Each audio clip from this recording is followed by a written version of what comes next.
Hi everyone, welcome back to the Backpacking Geordie. So today I'm just doing a short video on basically my memories of 2023. I had a great year, done some amazing things and achieved a few things as well, which I would like to share with you. But before we do that, roll that intro.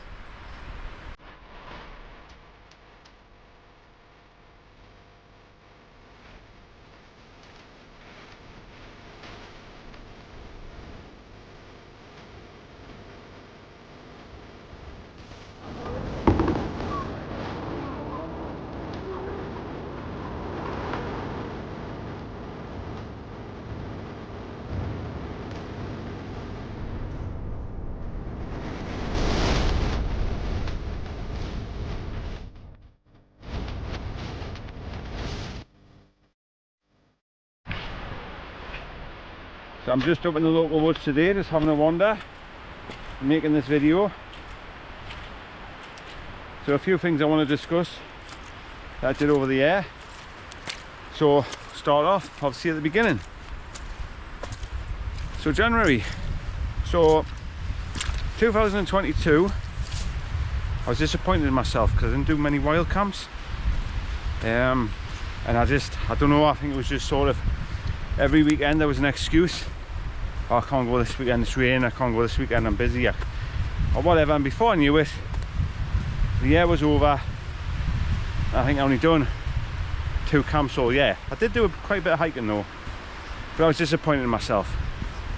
So sitting there about to start 2023, and I set myself a challenge to do a wild camp at least every month.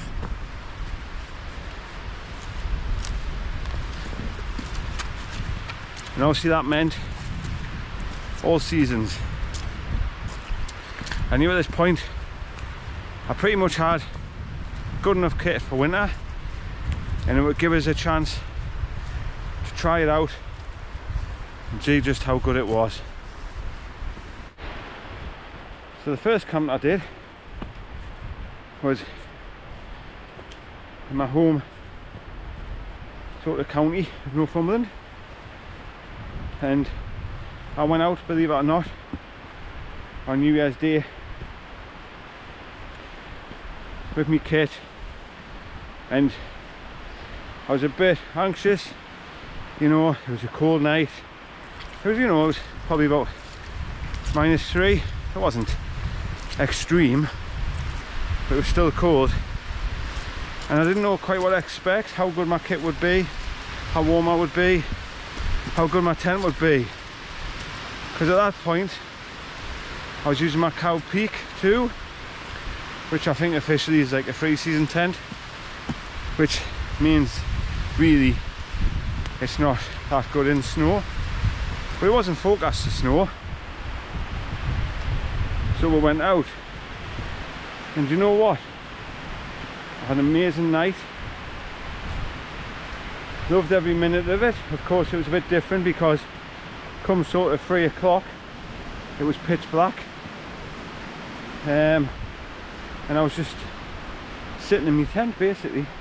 Couldn't see much, couldn't really do much apart from just sit and chill, have a couple of beers, watch a bit of YouTube, and just, you know, just chill out basically. So that then brings on to February, and again I enjoyed my winter camp in January so much I actually went back to the same location and did another camp there. Again had a great night, but I realised that the bag I was using, it was keeping us warm if you like, but not comfy warm. So I decided to go out and treat myself to a new sleeping bag, and I was toying between the Rab and the Alp kit, and I decided to get the Alp kit Sky High 900 after doing a bit of research. And you know, the Rab's a fantastic bag, but for one reason or another I decided to get this Alp kit Sky High, and what an amazing bag that is. I've actually done a review on it that I'm sure you've all seen, and if you haven't, flick over and have a watch of it. If you're looking for a 4-season bag, it's a fantastic bag, highly recommended by me. Right, so that brings me on to March. So in March, I wild camped for charity, and there was a charity called Sleep Out for Tommy, basically, which is for homeless veterans.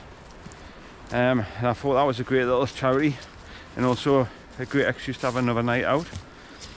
So we went up and we camped above Outin in Northumberland, and yeah, still cold, still wintry, but again had a fantastic night and raised a bit of money for charity, so that was really good. So the back end of March we moved house, and I moved from Whitley Bay, if you like, up to a place called Hexham, which is in the country, and we got settled in, and right next to where we live is a lovely woodland. Not long after we moved in, I was itching to get up and camp in the woods, so I went out with my tent again and did a bit of a stealth camp in the woods, and that was another great camp. Obviously we just had to keep a low profile till about probably, I don't know, 5-6 o'clock, and that's if the dog walkers went home. But another great night and another month of wild camping. So April again, decided after having a good night in the woods in March, we'd come back up again in April. Slightly different location, same sort of place, and again just nice night out wild camping. So at this point, you know, 4 months, 4 wild camps. At this point I was just thinking about doing a multi-day hike and camp, after doing the Great Glen Way, which I really enjoyed, and I'd done Hadrian's Wall, but I hadn't camped it. I'd just done separate day hikes, if you like, and I thought I want to get out again. And through the power of social media and Instagram, when I started looking at day hikes, I found a perfect one that I could start planning and doing. So keep watching, you'll find out which one it was. Where we're at? Right, that's it, June. So June, so at this point everything was going great. Wild camps, kit reviews, hikes. So my nephew wanted to come along, so I said to my nephew, why don't we go camping in the local woods? I've seen a spot a bit further away and it looks like a great spot. So he was up for that, so off we went in June, deeper into the woods. And I'd seen a place when I'd been out walking with Kylo that looked like a great camp spot. The only problem is sometimes when you find great camp spots, other people like them spots too because they're so great. So when we got there, there was a bit of fire scarring and a bit of rubbish. So I knew that other people had been there, but you know, that could have been the night before, week before, month before. So we decided to make camp, but camp just slightly, probably 30 or 40 meters away from this particular spot. Now unfortunately we made camp and we're sitting just having my tea, chilling out, and all was well and good. And it was about 10 o'clock at night when, you know, pitch black, just getting ready to settle in, when we could hear some screams and some laughter and some shouting. And before we knew it, we could see some torches coming through the woods. There was probably about 4 or 5 torch lights. And then we realised it was some lads, I don't know, maybe in their 20s, shouting. and having a good laugh. And it suddenly clicked that they were obviously going to camp at the spot which was next to it, where I'd seen the fire scorn, the rubbish. So I'm going to ask you, what do you do with a young lad, young nephew, first time wild camping, probably a bit frightened to start with, and you hear a bunch of lads, you don't know who they are, don't know how old they are, and you know they're going to rock up right beside you. Now the thing is with me, I've talked about this before in other videos, I get a bit anxious, and at this point, you know, I was looking after my nephew and had a responsibility looking after him as well as myself. So I spoke to my nephew and we decided the best thing to do was just break camp and get out of there basically. You know, I'm not saying the lads would have done any harm, but they were being noisy, and you know, who's to say, some drinking, some drugs, things could have changed. So we packed up, basically as we're packing up, the lads appeared through the woods looking for firewood. That's what we were doing. I'll just explain basically, I was just trying wild camping with my nephew, and we decided to go home, and they were alright. They said we could stay and join them if we wanted to, but at that point just decided to get out of there basically. As I say, we don't know how things would have turned out, and at the end of the day we wouldn't have been able to relax and enjoy the night. So off we went. So that did knock me back a little bit, and you know, think, oh, you know, it wasn't a very good experience. And I think it knocked my nephew's confidence in wild camping as well. July. Right, July. What a fantastic month that was. So in July, after we'd planned it, we decided to do the Cumbrian Way. And when I say we, basically me and Kylo, we're going to do it over probably 6 or 7 days, walking from Ulverston to Carlisle through the Lake District. My nephew Ben said he would like to join me for the first night, just to get a wild camp in and do a bit of hiking. So we're over the moon that he could join me. So we set off down at Ulverston on the train and walked the Cumbrian Way. And do you know what? I'm not going to lie to you, it was tough, it was hard. At the end I was exhausted, I could hardly walk, but you know what, I loved every minute of it. Every rain shower, every bit of ray of sunshine, every early morning. I seen parts of the lakes I'd never seen before, like the Langdale Pikes. It was beautiful. So I was so happy to complete that, and you know, me and Kylo achieved it. It was a big achievement for us. It was another multi-day hike again, so not only did we cover the miles, we also got plenty of wild camping in, and well, a couple of camps at a couple of campsites. But it was a beautiful walk, so if you think of doing it, get out and do it. Watch my videos and watch my review, you won't be disappointed. Okay, August. So in August I did my first bivvy camp, and then, you know, don't get us wrong, I love my wild camping in my tent, in my Calvin Peak 2 and my All Pro Pioneer, but I wanted to try something different, mix it up a little bit.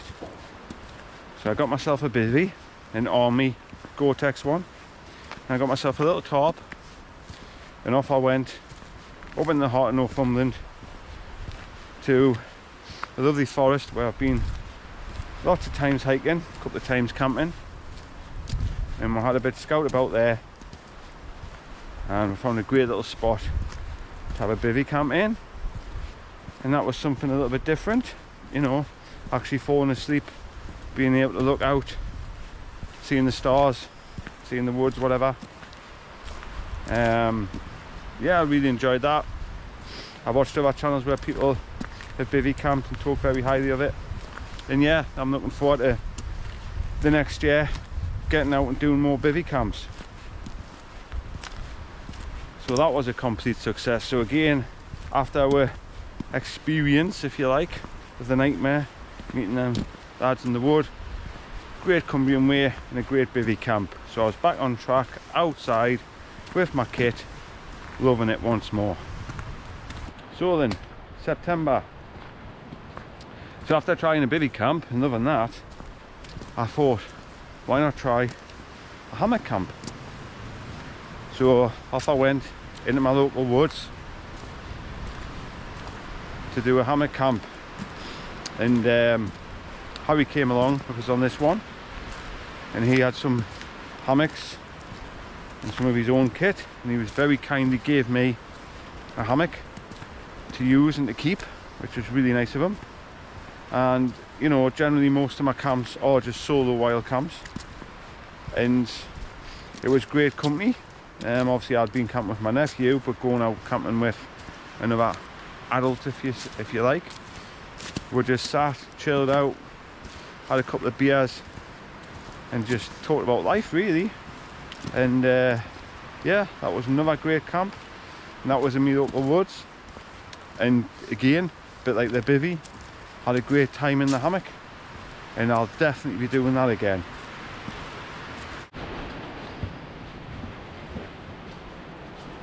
Okay, so that leads one to October. October, this wasn't a very good one. So in October, I decided to go up to Simonside and do a bivvy camp. Probably the last one of the year, with the temperature starting to get colder. And it was forecast rain, but when I set off, it wasn't that bad. Got up past the car, went up into the Simonside Hills, and it started to pour down. And I mean pour. So I had a bit scout about, looking for a spot to bivvy. Now what I should have done is, I should have went up onto the Simonside Crags possibly, but I didn't. I went a different way I'd never been for a bit of a scout out. And the only shelter I could find, if you like, was a shooting butt. So it was one of them sort of shelter shanter. So I tried to make camping a shooting butt, and at first worked very well. Put the tarpaulin across the top, laid my kit out inside, and I thought this is going to be quite a success really. And I looked forward to just settling down and cooking some food. But unfortunately, the rain was that heavy, the sides of the shooting butt, if you like, that are sort of like railway sleepers built for walls. The water started seeping through the joints and into the shooting butt, and within 5 to 10 minutes the shooting butt had a pool of water basically that my Gore-Tex bivvy was lying in. Now for all that would have been okay because it's waterproof. Obviously I just thought, what's the point? I'm going to be lying in a pool of water and all my kit is going to get soaking wet. So I chose to get up, it's about 10 o'clock at night, and just abandon the wild camp. So that was disappointing, but you know, sometimes you've got to make that call and you've got to think about it logically. You know, am I going to enjoy it? That's the main thing. Or you know, if you're out, you're there to enjoy yourself. Okay, nearly there. So November I was itching to get out wild camping again, and this time I decided to take the tent due to the weather and the wind that was forecast. And I was thinking where to go. Now on the Cumbrian Way, there's part of the Cumbrian Way near the end where you go over a place called High Pike before going down into Carlbeck, and that was a great hill with loads of views. So I thought I'm going to head over there. So I went to the North Lakes and went off to wild camp, but unfortunately as we're heading up the hill, the wind was really getting up, and again, being sensible and making the correct call in a free season tent, I decided that I wouldn't quite camp on the very top, and I'd camp halfway down in a little sheltered spot on the eastern side. And what a fantastic camp I had. Just sitting there chilling out, me and Kylo watching the lights. We've seen some amazing stars and an amazing sunrise. So really enjoyed that one again. And at this point, 11 months in, and a wild camp every month. Just December to go. Right, so December. So we're headed up to the Cheviot Hills, just near a place called Outin, where we're camped. And again, went up a hill where I'd been a few times before. Made camp. Me and Kylo with a 4-season kit. And what a fantastic night we had. Again, we had a bit of snow. It was a bit cloudy, so we didn't get to see many stars. But all in all, had a fantastic night. And just thought how happy we were that we'd achieved our target of a wild camp every month. So you know, no one can say I'm a fair weather wild camper after the conditions I've been out in.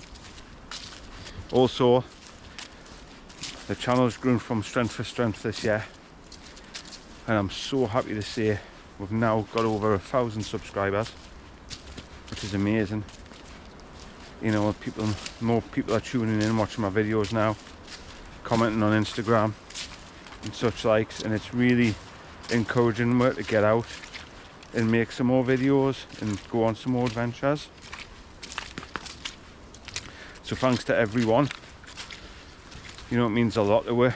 If you haven't subscribed, please hit the subscribe button. It doesn't cost anything, but it means a lot to us, guys. Helps out with the channel. We've also had a few people this year buy a coffee on the link in the comments. You just click on that, and I think the minimum donation's £5, which is a bit much, but if you don't mind, you click on that and buy a coffee. And what that does is it's just a way of donating to the channel.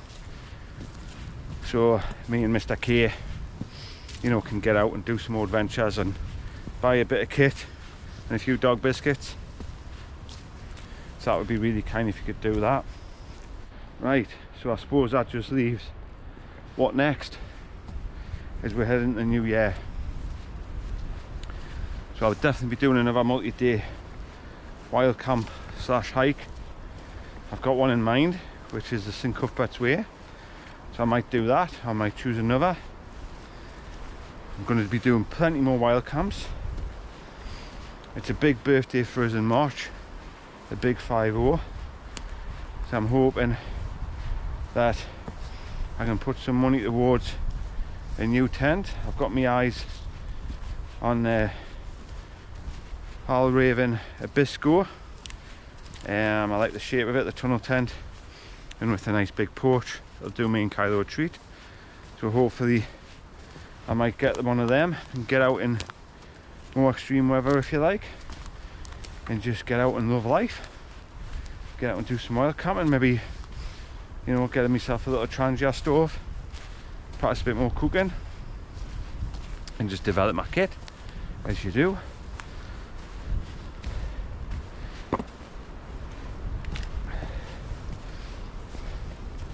And Kylo's my little wingman. Hopefully he'll be able to join me on as many adventures, and the channel will just grow from strength to strength.